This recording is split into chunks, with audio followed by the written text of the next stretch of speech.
You made my love go. Yes, people, what's going on? I am Sean, and you are watching London360. You know this is the place to go. You made my love go. We caught up with Sean to talk about his music, his favourite places in London, and his views on today's music industry. You made my love go. So, Make My Love Go is a song that I wrote probably about, I want to say 8 months ago now.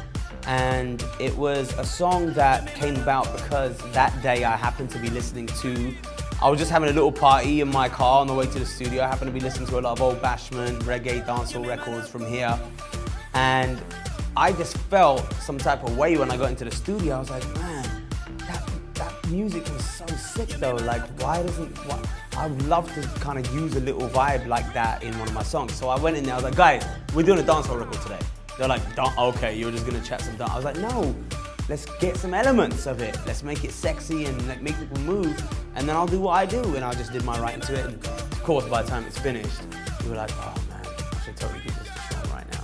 So I called up Sean Paul, I was like, Sean, I think we got another one, bro. I really got a good feeling about this one. And that's it, he loved it. He hopped straight onto it, and next thing you know, it's my next single. And so what can we expect next? What kind of songs or kind of collaborations? Over the last couple of years, I've been, I haven't just been sitting at home twiddling my thumbs. I've been in the studio like a madman. But just silently getting on with it. You know what I mean? Just creating different vibes, different feelings. Songs that, I'm trying to create songs that aren't, songs that basically can be timeless. So they're not based on what's hot right now, and that's really a hard thing to do. So I've been writing songs like that, and I have a ton of stuff coming up, so you can expect a lot more music from me. You know I'm a fan of collaborations, so definitely some really cool names, and maybe some unexpected names in there too, so, and nothing sadly that I can tell you about right now, because I know that was your next question. Okay, so moving on to the special that we want to do on Sean's London. Okay. Where's the first place that you came back to when you were back in London? First place I have to go back to when I land in London, standard, is my mum and dad's house. There is no way on earth I could land here and not go and see my mum and dad first, because listen, A, I'm Indian, okay? And B, that means around the face if you land. How are you gonna come to England and not come and see your mum? So of course I have to go and see my mum, and she'll give me some nice Indian tea and make me a nice little omelette and do everything else I need to get done, any clothes that I need. it's a beautiful, I miss them, man. I mean, come on, they're my only family there. So I was born in Hillingdon and grew up in Southall, and then moved to Hounslow, and you know, but I went to school in Hammersmith. It was very important, that was, being able to, growing up in an area that was very, very Asian in terms of its demographic, but then going to school with non-Asians. So that way, look, you're growing up with all walks of life. That is very important to me. You can get to be able to get on with everyone, different people. That's important. And now we want to look at the 3 favourite places that you have in London. So, okay. Favourite restaurant and best meal. Where are you guaranteed that?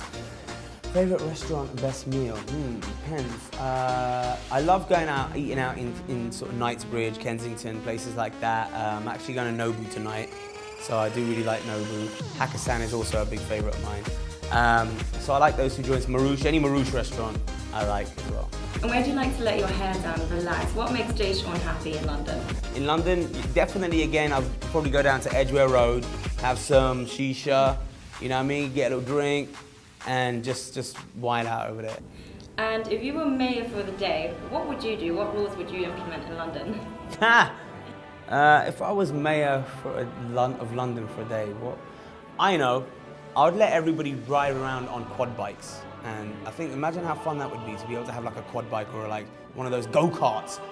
I'd get all the cars off the road and everybody can go around in go-karts. That would be amazing. It's been a dream of mine to be able to do that.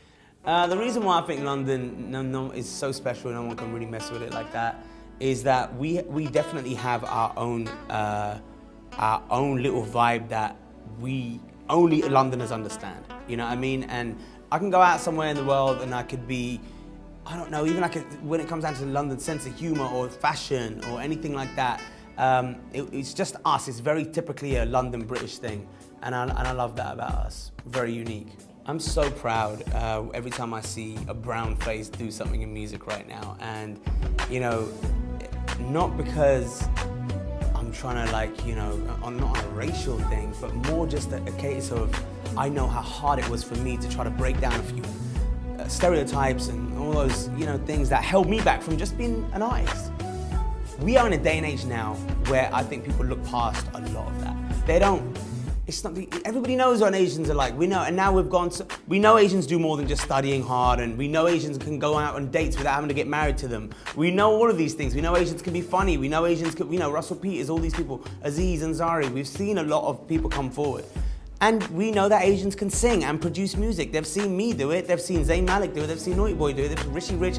We all have had a lot of commercial success. So every time I see them doing it, it just makes me proud, it makes me happy. The same way that Asians feel proud of me when I first came up is the pride I feel for people like Zayn. You know, I've been asked so many times, why aren't there more Asian female artists in the music industry, in the mainstream music industry? And I don't think there is any one answer. You can't say because they're not good looking enough. That's not true. Sonorele is gorgeous. It's not because they can't sing. She can sing her ass off more than anybody else can.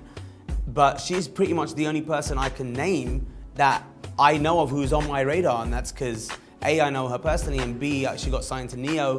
But I don't know why there's not more. I don't know why. I know that there's girls out there who can sing amazingly. Like I said, they look great, they can dance, they can do all of that. Maybe it just really comes down to the song. Honestly, I've just said it comes down to the song. The reason that I'm back is because people like my new song. I could come back with a song that they didn't like that much and they'd be like, I don't know. But I think you just have to connect. Afro beats doesn't exist in America at the moment. It exists in certain parts of LA, certain parts of New York. The cool hipstery places, they know what's up. Just like they also know about the grime scene. But on a mainstream level, it doesn't. What I'm always trying to do, to be honest with you, is to try to push that forward. I have songs that, if they pop off in America, will put England on the map in a whole other way. And that's what I'm trying to do now, is trying to move a scene forward. That would be the biggest achievement for me if I could do that. I am all for anything that is entertaining, because at the end of the day, the world we live in right now is all about entertainment. It really is. And it used to be about talent first in this industry. But it's not so much that now, because like I said, okay, if we've got 100 great singers, what sets them all apart?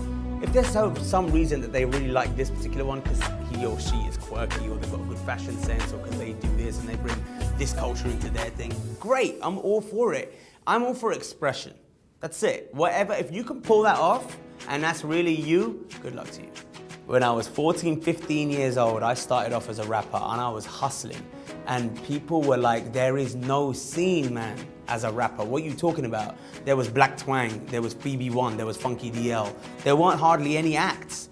It didn't exist.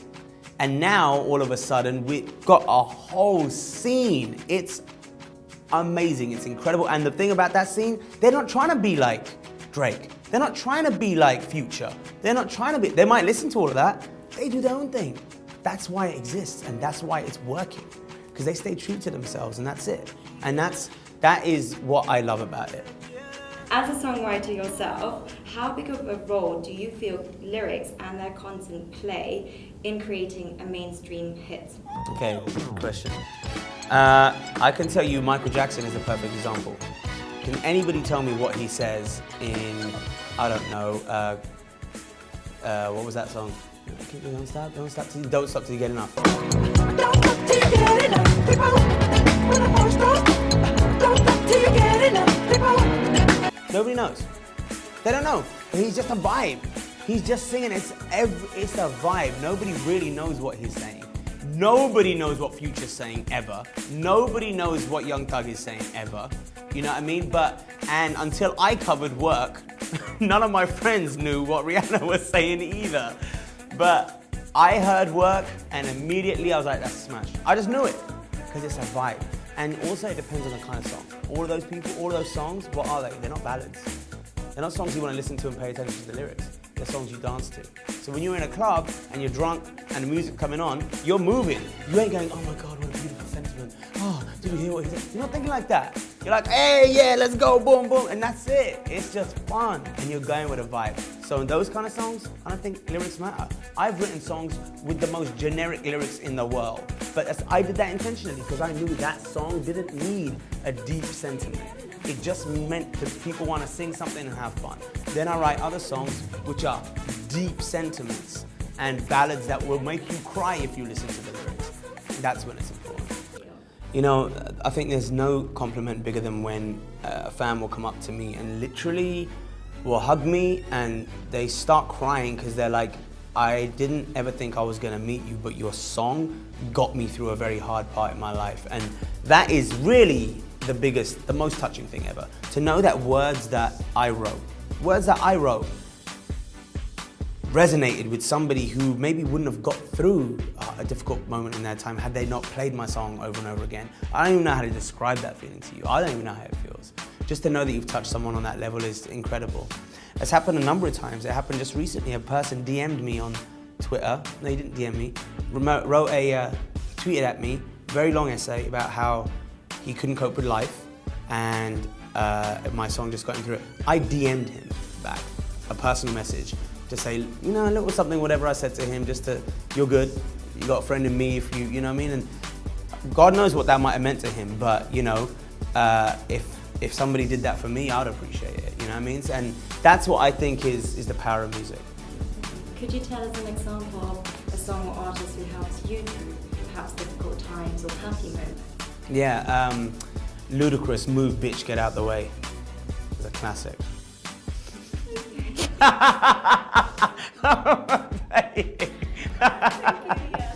The only place to go if you want to know what's happening in London, what's up, what's popping, what's going down, make sure you check out London360 because I always do.